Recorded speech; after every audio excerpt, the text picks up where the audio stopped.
Magandang araw po sa ating lahat. Ngayon po, mag-harvest tayo ng ating sayote. First time ko pong nakapagpatubo ng sayote. Ngayon po is i-harvest na natin. So, ang lalaki niya guys. Siguro mga 8 or 7 tong i-harvest natin na to.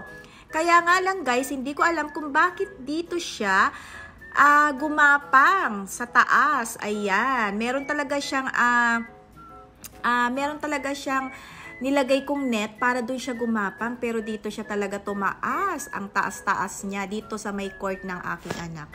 Ayan, so by the way, okay naman kasi ang ganda ng ating mga bunga. So okay lang kahit buwis buhay. So nakakatawa talaga guys kasi talagang mataas yan. Pero tuwang-tuwa ako kasi tingnan mo naman ang mga sayote natin, ang lalaki. So, ayan, marami pa dyan guys. Isa-isa ko yung kinukuha. Tapos meron dyan banda sa dulo. So, kailangan ko talagang humakbang or tumulay. Ayan, o diba, makuha ka lamang. Gagawin ang lahat, makuha ka lamang. Diba, yan nga ang kasabihan.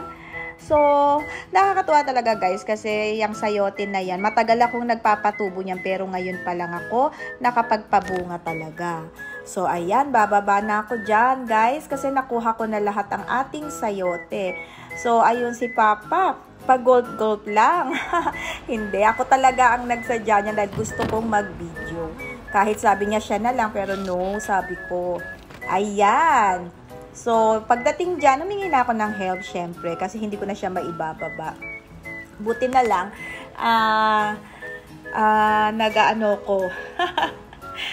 nagma-mountain climbing.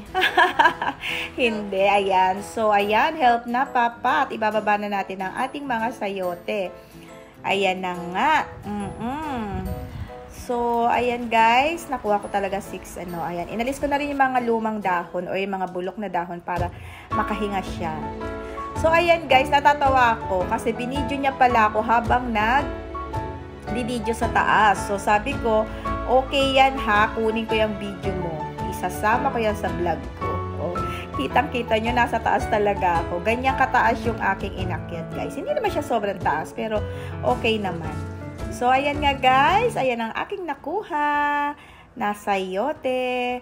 Ayan guys, igugulay na natin talaga yan. Fresh na, nakapagpatubo ka na, naging masaya ka sa pagtatanim, may makakain ka pang gulay. So, ayan, thank you guys. Thank you for watching always. Bye!